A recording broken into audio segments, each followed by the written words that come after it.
시고요. 이어서 세 번째 주제로 넘어갑니다.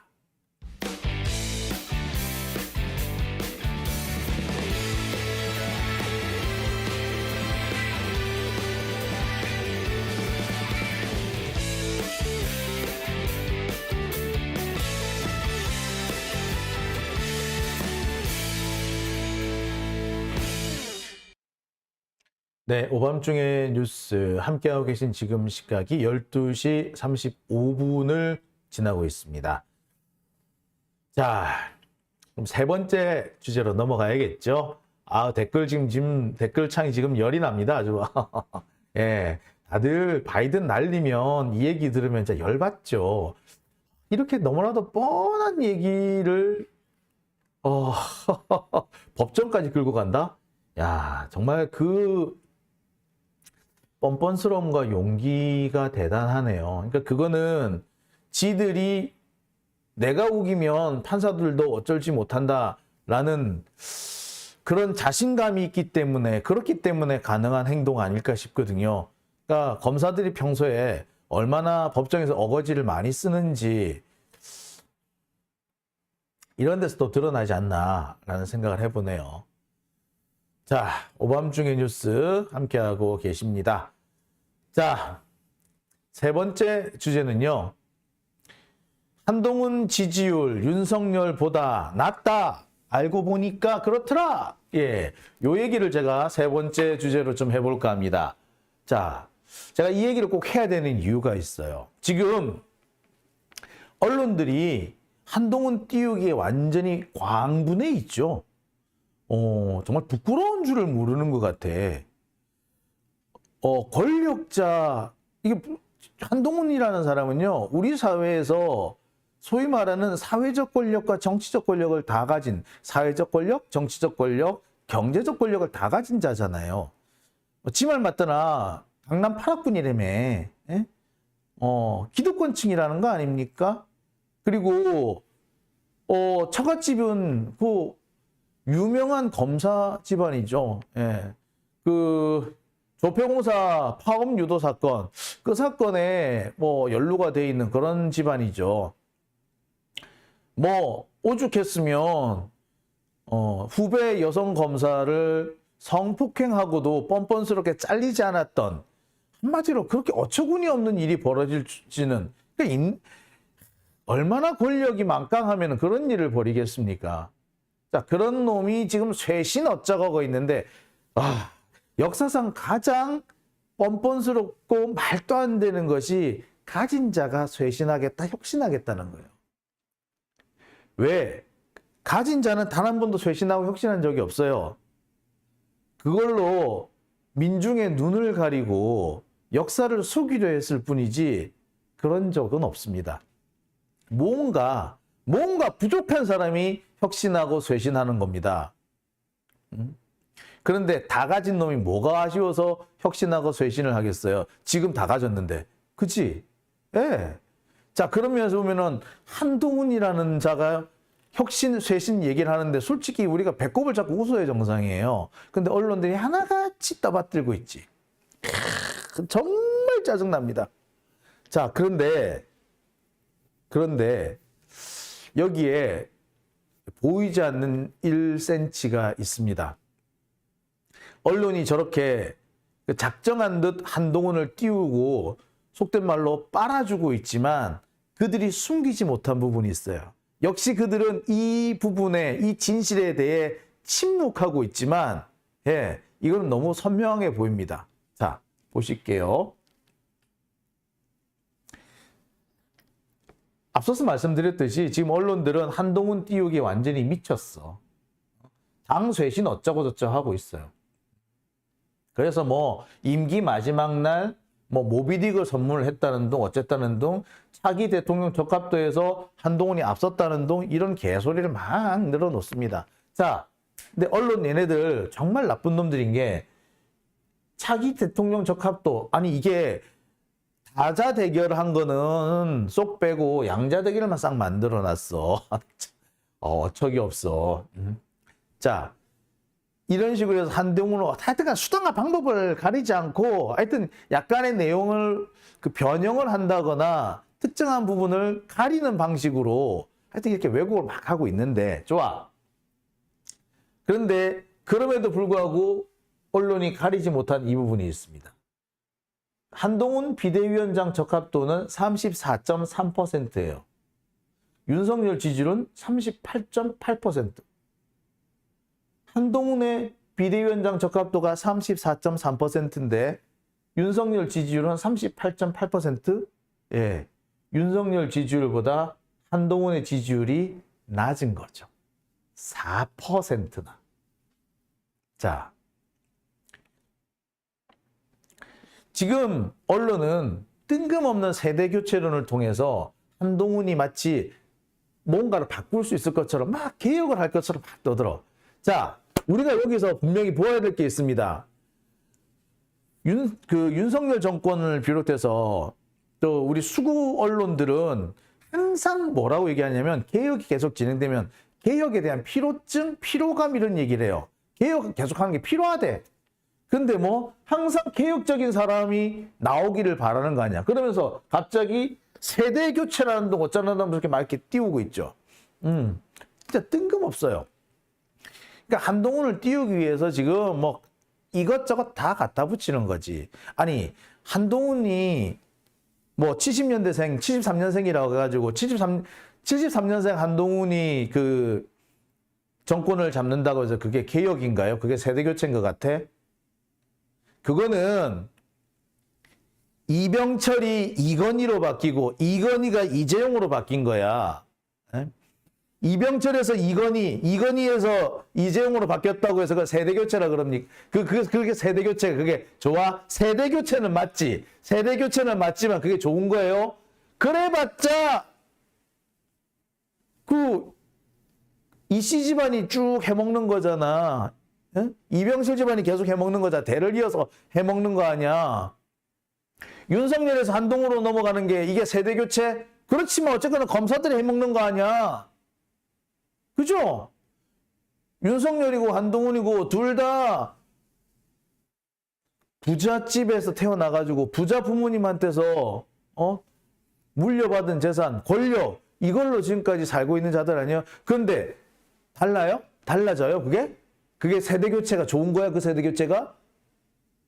아니 그 세대교체가 좋은 거면은 김일성이 김정은으로 바뀌는 세대교체도 좋은 거네. 김정일이 김정은으로 바뀌는 세대교체도 좋은 거네. 그죠?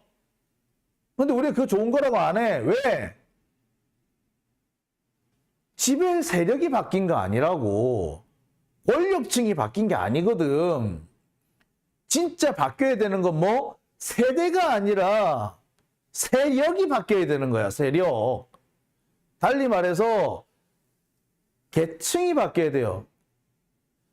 기득권 교체해야 되는 거야. 기득권이 교체돼야 되는데 이껏해서 세대 교체? 아이고 이걸 띄우고 있어? 야 진짜 웃기고 자빠졌네.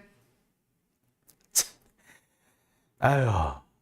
자 제가 만약에 민주당 공보 담당자면 이러겠습니다. 세대 교체가 다 좋은 건가요? 세대 교체면 다 되는 건가요? 그러면 김일성이 김정은으로 바뀐 세대교체도 좋은 거였습니까? 김정일이 김정은으로 바뀌는 세대교체도 좋은 거였습니까? 라고 말하겠습니다. 세대교체가 다 좋은 겁니까? 그러면 이병철에서 이건희로, 이건희에서 이재용으로 넘어간 것도, 그럼 그것도 변화인가요? 아니요. 그거는 세습이라고 그래요. 그런 거는. 세습이요, 세습. 윤석열에서 한동훈으로 넘어갔다. 이것도 결국에는 검사끼리 바톤 타치한 거지. 이게 세대교체라고 환호할 겁니까? 라고 난 딱 말하겠습니다. 근데 왜 그런 얘기를 못하나 몰라. 솔직히 되게 답답해. 아우. 뭐냐면은 전투 의지가 없기 때문이 아닌가. 전투 의지가 부족해서 그런 거예요. 전투 의지가. 전투 의지만 있으면 이렇게 나올 텐데. 뭐 여하튼 어쨌거나 보면은 이 말도 안 되는 얘기를 말이 되는 것처럼 끼워 맞추는 언론입니다. 한동훈을 띄우기 위해서 완전히 미쳐버린 거지. 이쯤 되면은 광기라고 해도 과언 아니에요. 심지어 뭐, 73년생 한동훈이 노세 영남당을 뒤엎는데, 뭐로 뒤엎어? 노세 영남당에서 강남 일배당으로 바뀌나? 뭐 그쯤 되겠네. 노세 영남당이나 강남 일배당이나. 자, 김순덕이라는 사람은 가짜 민주화 세력을 끝장내고 세대교체를 한다고 하라고 얘기를 해. 근데 이 얘기 언제도 나왔는 줄 아세요? 요 얘기? 예, 7년 전에 문재인 대통령이 문재인 그 민주당 후보일 때도 요 세대교체 얘기를 했어.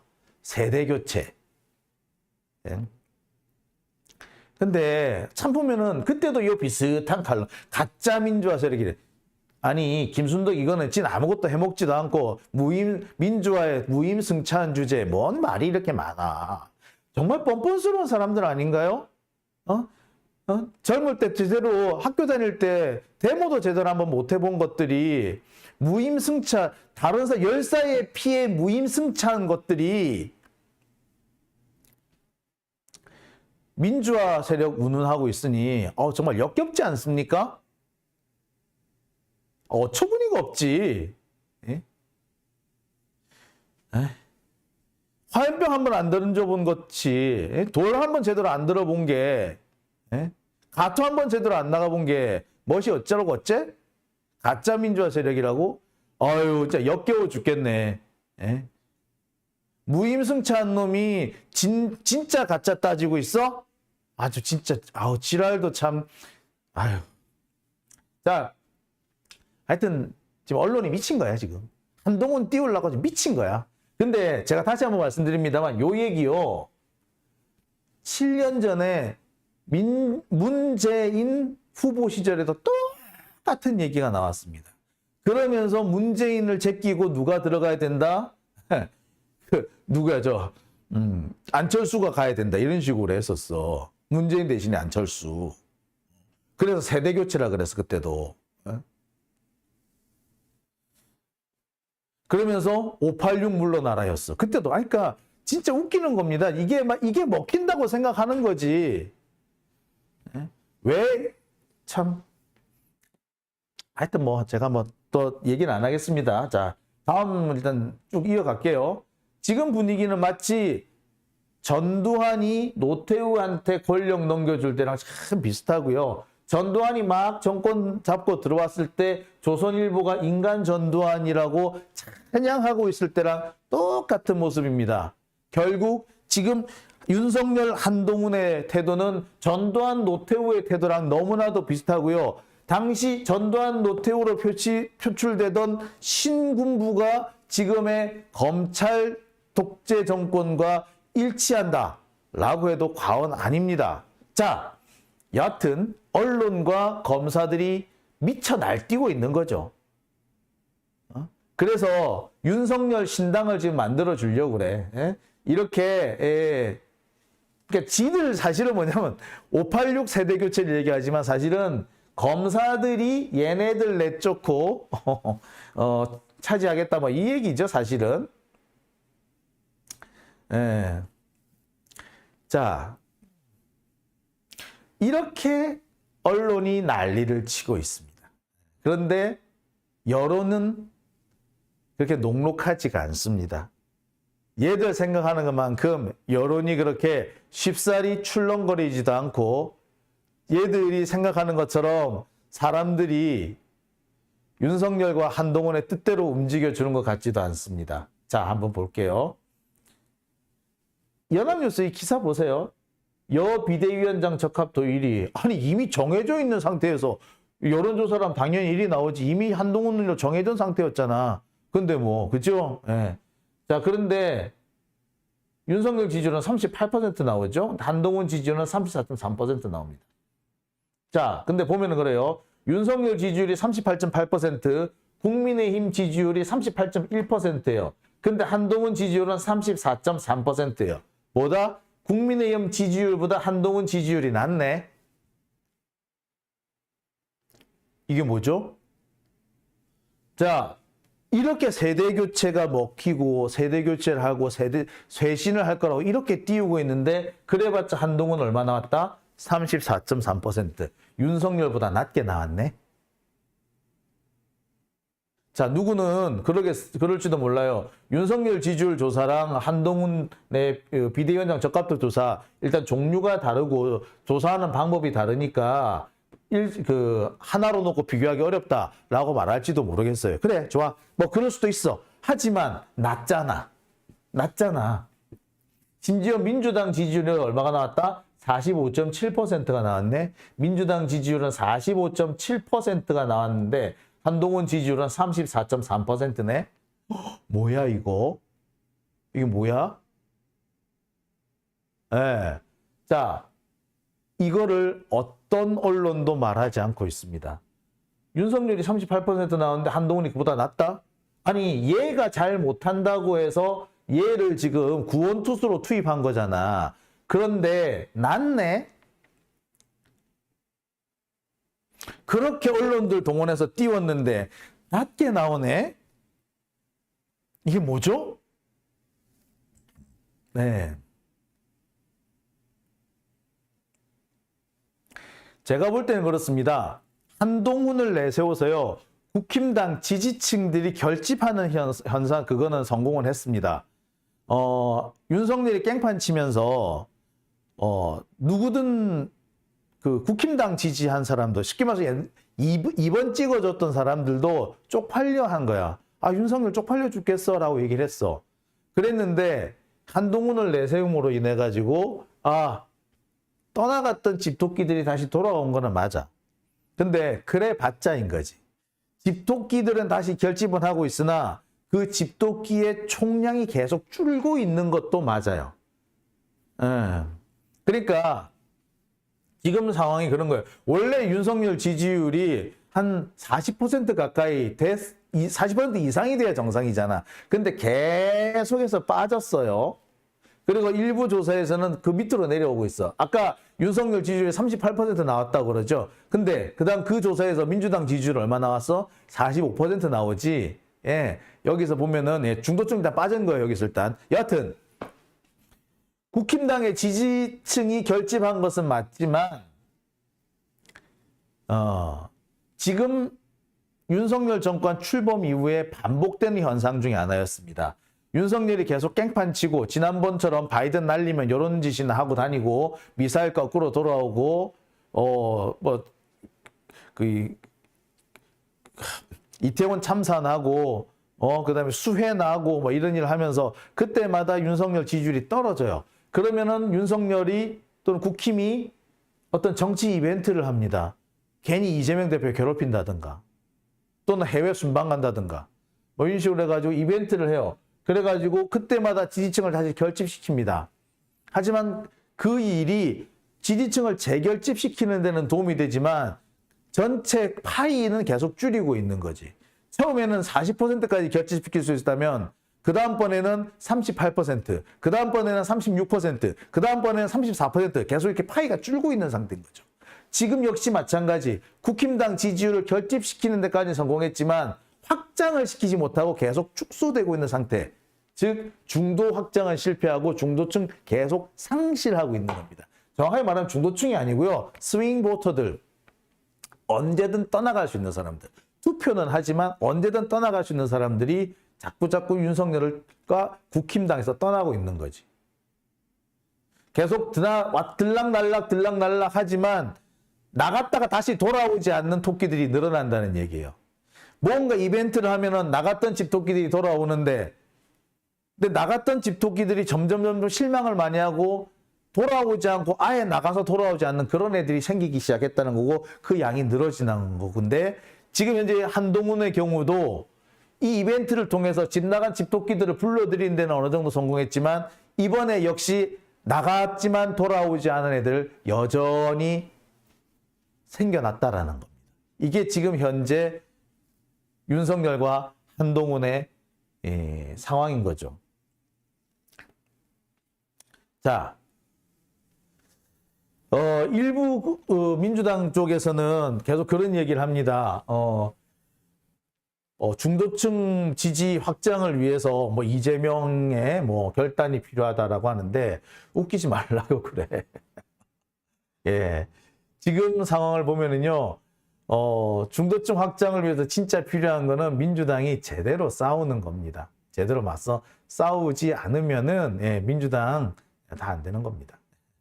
자, 제가 오늘 마지막 주제로 말씀드린 거는요, 언론에서 이렇게 미친 듯이 날뛰고 있지만, 한동훈을 키우기 위해서 저 난리를 치고 있으나, 사실 특별한 효과를 보지 못하고 있다라는 얘기를 좀 해드리려고 준비를 해봤습니다.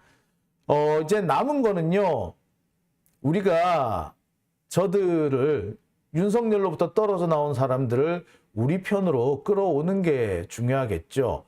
이때 우리가 제일 신경 써야 되는 것은 우리의 분열이 드러나지 않는 겁니다. 이런 점에서 이낙연의 지금 행동은 윤석열을 이롭게 하는 검찰 독재 정권을 이롭게 하는 행동인 거죠. 연세를 그렇게 많이 잡수신 분이 국무총리까지 해 잡수셨다는 분이 그따구로밖에 못하면 그거는 나이를 거꾸로 먹었다. 경력을 거꾸로 채웠다라고밖에 말 못하는 겁니다. 제가 오늘 웬만하면 욕 안 하고 넘어가고 싶어요. 제가 평소 때 이 새끼 저 새끼란 말 좀 씁니다만 오늘 제가 이 새끼 저 새끼 썼다가는 윤석열하고 똑같이 보일 것 같아서 제가 안 쓰고 있거든요. 이낙연 전 대표 이제 좀 정신 차리고 이제 집에 가서 좀 이제 쉬세요. 연세도 그쯤 되셨고 할아버지 시대는 이제 지나셨어요. 아니 국힘당은 70년대생이 나온다는데 73년생이 나온다는데 73세 되시는 분이 뭐 당권에 욕심을 부려서야 되겠습니까? 안 그래요? 뭐 이낙연 쪽에서 그러더라고. 국힘당은 쇄신하고 혁신하는데 왜 민주당은 안 하느냐고. 그러니까 쇄신하고 혁신하기 위해서 이낙연계를 좀 받아들여라. 참네. 아니 국힘당은 73년생 들어오는데 우리는 73살 들어가게 생겼네. 그게 혁신이고 쇄신이에요? 웃겨 진짜 웃기네 진짜. 아유 씨. 자 여러분 안 그렇습니까? 73년생이 들어오는데 73살이 들어가 정치하겠다고 그러면 되겠어요? 에? 웃기는 짬뽕이죠. 에. 자, 사실 그런 면에서 저는요, 요즘에 지금 그 활동 폭을 넓히고 있는 우리 강위원 씨라고 해야 되겠죠? 지금 강위원 씨를 좀 내가 눈여겨보고 있습니다. 73년생이죠. 그리고 고등학생 운동을 했다고 하더라고요. 강의원 씨가 고등학생 운동, 특히 광고협 의장을 했다는 얘기 듣고 제가 깜짝 놀랐습니다. 저도 그 비슷한 추억이 있습니다. 광고협이 있었다면, 광주 지역에 고등학생 모임이 있었다면 부산 지역에도 그런 모임이 있었고요. 그 모임이 당시 그 전교조 교사 선생님들을 지키는 활동에 상당히 많은 활동을 했었습니다. 그리고 많은 탄압을 받았기도 했거든요. 그래서 이 강유원 씨 같은 사람이 좀 앞장서 주었으면, 그리고 이 사람이 좀 더 지지를 많이 받았으면 합니다. 광주에서 출마를 지금 준비 중인데 그 지역구가 그 송갑석 지역구라고 하더라고요. 강유원 씨가 송갑석을 제끼고 공천을 받을 수 있도록 우리 호남 쪽에 있는 지지자분들, 특히 광주 지역 지지자분들 좀 힘을 모아주시기 바랍니다. 자, 오밤중의 뉴스. 자, 지금 시각이 12시 59분을 지나고 있습니다.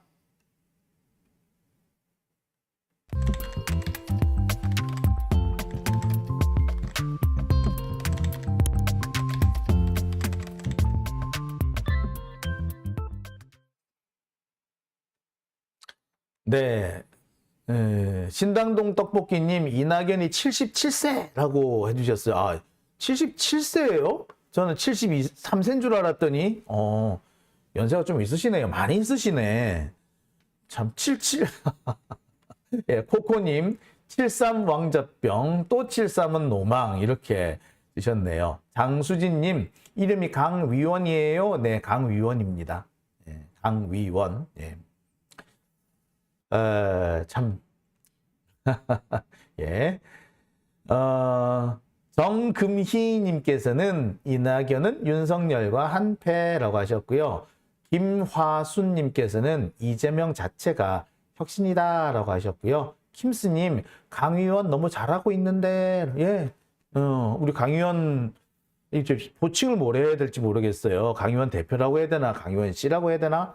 어쨌든 이 친구가 좀 민주당에서는 또 말 그대로 세대 교체의 주역이 돼 주었으면 하는 바람도 가져봅니다. 사실 그 고등학생 운동을 했다 그러길래 참 많은 동질감을 느꼈어요. 제가 고등학교 때부터 빨갱이였거든. 예. 고등학생 운동하는 사람들이 참 파란만장했어요. 많은 일들이 있었습니다. 그때가 7년, 88년 뭐 그랬던 걸로 기억을 하는데, 갑자기 뭐 옛날 생각이 막 나고 그러네요. 자, 오밤중에 뉴스 함께 계십니다. 짱구님께서는 나이를 떠나서 사쿠라 일배 사상을 가진 게 문제라고. 예. 사실은 그게 맞는 거죠. 정확한 말씀이셨습니다. 자, 이낙연 사법 리스크, 윤석열 민주당 분열, 오더 실행 중. 예. 자, 뭐 아시겠습니다만 제가 엊그저께도 말씀을 드렸죠. 이낙연이 이재명을 사실상 모함하는 그런 행동을 했었다라는 게 들통이 났다. 그래서 그 최초 제보자가 이낙연이다라는 게 확인이 됐죠. 예, 뭐 이제는 그에 대한 대가를 치러야 될 때가 아닐까라는 생각을 해봅니다. 자, 오밤중의 뉴스.